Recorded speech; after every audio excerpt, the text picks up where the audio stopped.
and won't leave university with crippling debt. And won't leave university with crippling debt. And won't leave university with crippling debt. A government that invests in British skills, science, universities and manufacturing. That provides world-class education for all of our children. And whose driving mission is to tackle inequality from birth.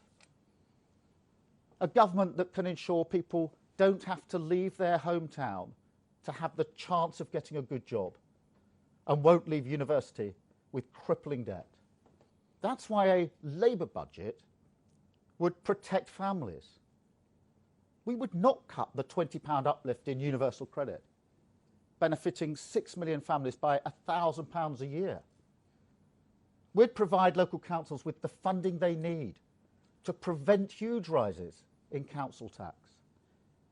And we'd end the insult of a pay freeze for our key workers after they've given so much.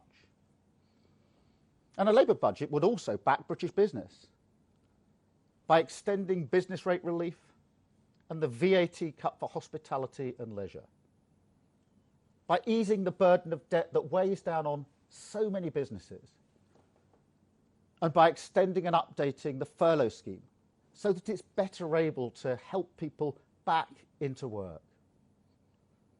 We'd also fix the gaping holes in the government's Kickstart job scheme.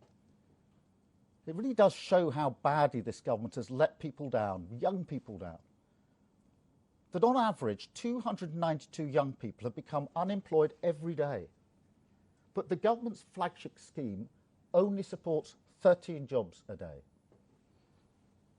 That's one job supported for every 22 jobs lost by young people. We also need to use this budget to build a more sustainable, secure economy for the long term. Now, the Chancellor is pinning his hopes for recovery on short-term consumer spending. But as the Bank of England have said, the vast majority of savings built up during the pandemic won't be spent. Now, that's understandable, but it won't help rebuild our country, and it won't do much to help save us. There's an opportunity here to think creatively, to build on the spirit of solidarity we've seen in the last year, and to forge a new contract with the British people. The British people invest in rebuilding an economy that's more secure, and the government provides financial security for millions of people, many of whom have saved for the first time. If I were Prime Minister, I would introduce a new British recovery bond. This could raise billions to invest in local communities, in jobs and in businesses. It could help build the infrastructure of the future, investing in science, in skills, in technology and British manufacturing.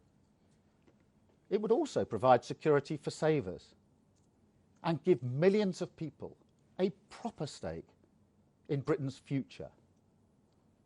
This is bold, it's innovative, and it's an example of the active, empowering government I believe is needed if we're going to build a more secure economy. The budget is a pivotal moment, but I also want to lift our sights, to talk about the decade to come. Under my leadership, Labour's priority will always be financial responsibility. I know the value of people's hard-earned money, and I take that incredibly seriously. And I know that people rightly expect the government to look after their money, to invest it wisely, and not to spend money we can't afford.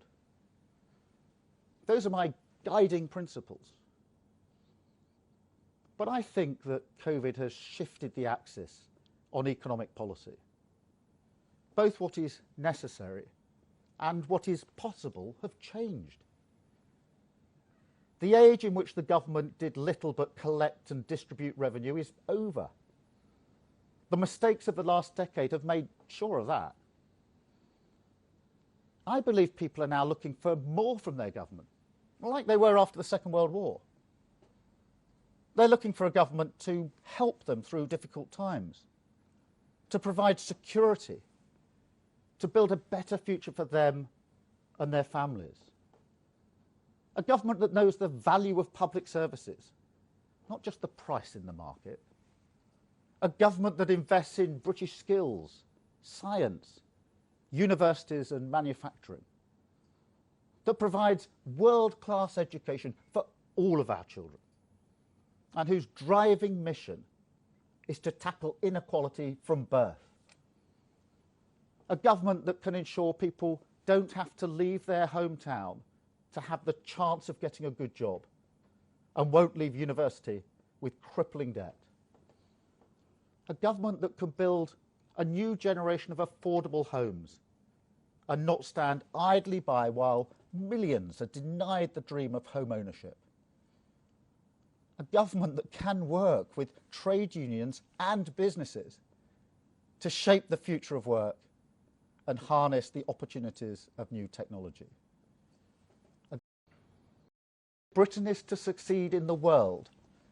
And if we're going to be ready to face the challenges of the 2020s and the 2030s, we can't waste anyone's talents. We can't accept that some regions of our country are being held back. We can't accept that if you're born into a deprived background, you'll have worse life chances. Or that if you're from black, Asian or minority ethnic communities, you'll face structural racism and discrimination at every stage of your life.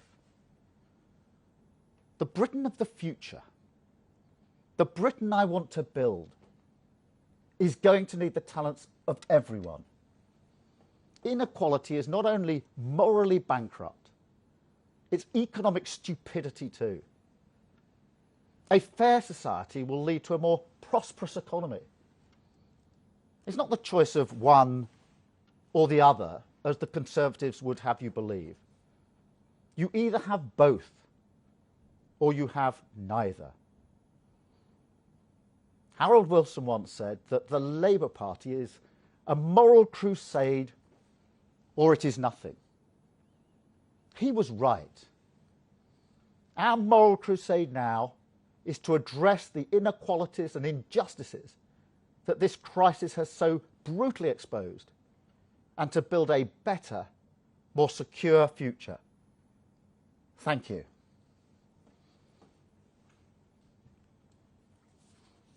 I think we'll now go to the media, and hopefully, yes, we've got Jonathan from the BBC. Jonathan, good morning.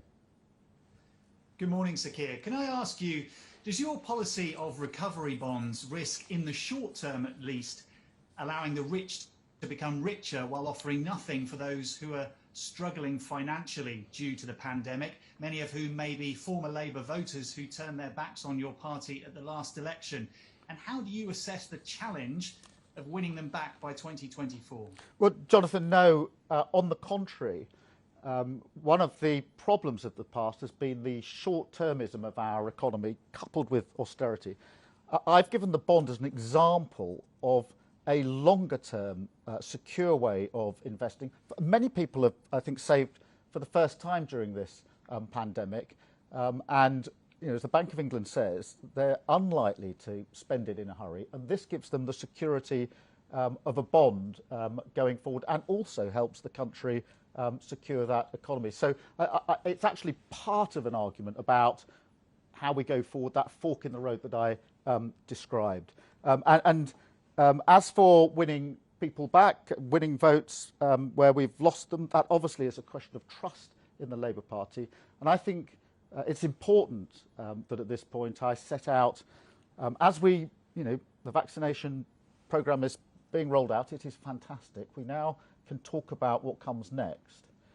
And what I'm saying is there's a fork in the road, and we must not go back to business as usual. We have to go on to a better, more secure future. Thank you, Jonathan. I think we've got Sam next from Sky. Sam. Sir Keir, you spent 2020 focusing your attacks on Tory incompetence, but Boris Johnson's hugely successful vaccine rollout Well, that blunts that charge. So you've defaulted today to familiar arguments about Tories underfunding public services, embracing austerity and increasing inequality. Those arguments didn't win Labour 3 general elections and lost strongholds like Accrington, where I am today. What makes you think that this case will work better this time?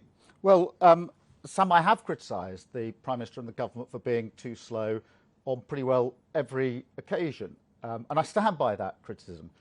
I am very pleased the vaccine programme is being rolled out so successfully, and thank you to all those on the front line, particularly the NHS, who are actually rolling it out in that way.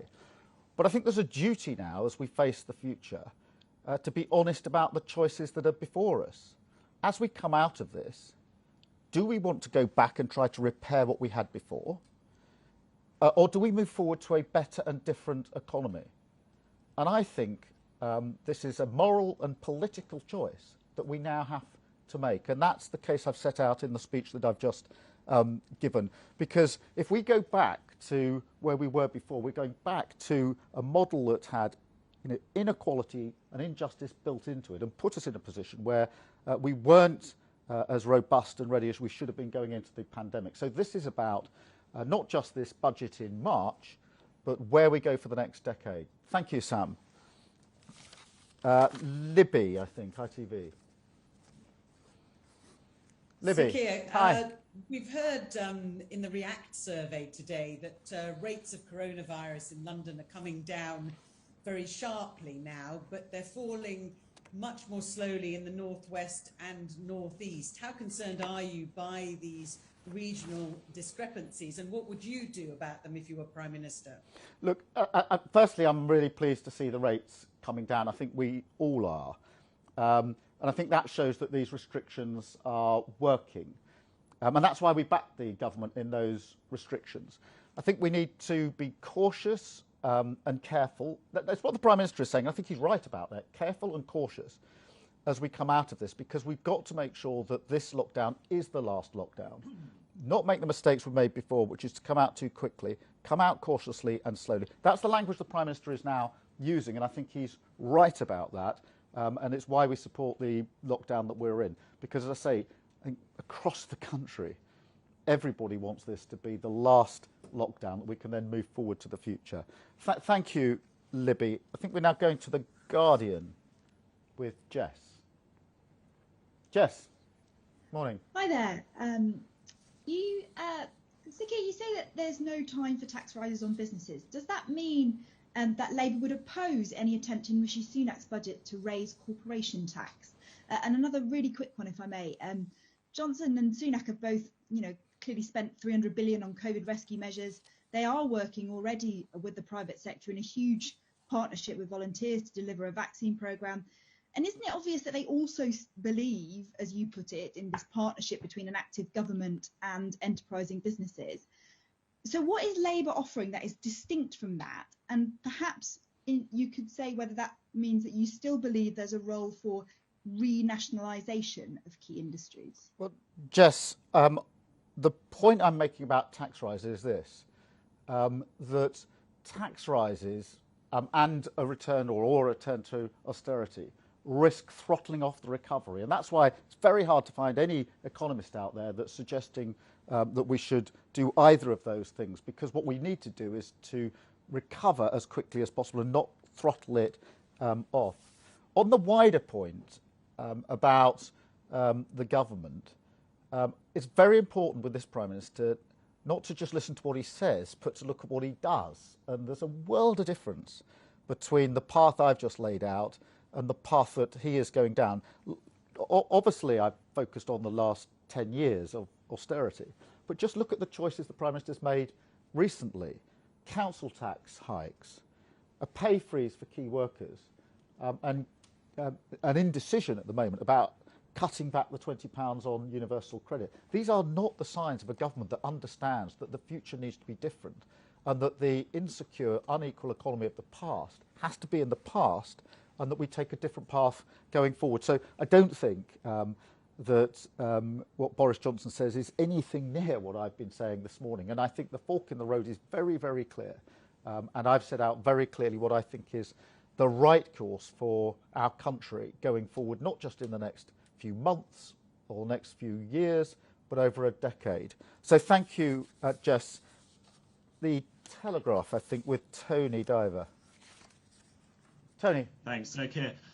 Your critics say that you've gone too soft on the government during this crisis, but you also don't want to be seen to politicise the crisis and the recovery all the way until the next election. So how can Labour win back voters without being seen as point scoring during the crisis? And to your critics, Ed Miliband said that he was tough enough.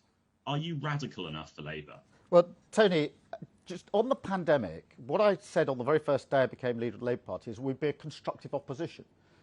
We're in a global pandemic, which puts huge strain on any government, and everybody understands the challenges. And what I said we would do was be constructive in the sense that we would support the government where that was the right thing to do. So, for example, on the various restrictions and the lockdowns, we have been fully supportive of the government, even when, in fact, their backbenchers were not so supportive because it was the right thing to do. But we've challenged them where we thought they were getting it wrong in order to try and make sure, above all else, that they got it right the next time around, whether that's testing, protective equipment to the front line. Now, I don't think that's soft. I think that's the national interest. I think the public would say, in a time like this, you back the things that the government is doing right, and you challenge them where you think they're getting it wrong in order that they improve on that. And I think that's everybody is concerned that we pull through this and pull through it together. That then raises your second point. Where do we go from here? And if anybody wants to understand my thinking and judge it in whatever way they want, I'll hand up my text and they can have a look at it, because what I'm setting out is what I think is the path we need to take for our country for the next 10 years, and making it very clear that we can't go back to business as usual. We can't go back to where we started and say, well, let's try to repair what we had and carry on with the model that we've had from 2010 to 2020. I'm saying we've got to take a different path, and setting out what that different path is for a better, more secure Britain. Thank you very much, Tony. And then Richard, I think, from the Eye. Richard. Hi there. Just a couple of quick ones, please. What exactly would the money raised from this bond be spent on? And just another very quick one. Why do you think you're still lagging behind in the polls? Thanks. Well, the bond money could be spent on any number of things. What I said in my speech was infrastructure, on jobs, on the rebuild. The point of a bond is, in a sense, it provides funding for infrastructure, for those vital things that we needed going forward. But it also gives people a stake in the future of their country in a safe way and in a secure way. And it's an example, and it's only an example, of the long-term thinking that I think we need going forward. In terms of the Labour Party and direction, obviously I've now set out very clearly where I think we should go over the next 10 years. We are in a pandemic, and I'm conscious that we, the Labour Party, have got a lot of work to do, and we're determined to do that. That starts, I think, by setting out clearly what we see are the choices for the next 10 years and why the path I've set out this morning is the right path for our country. Thank you very much. Thank you.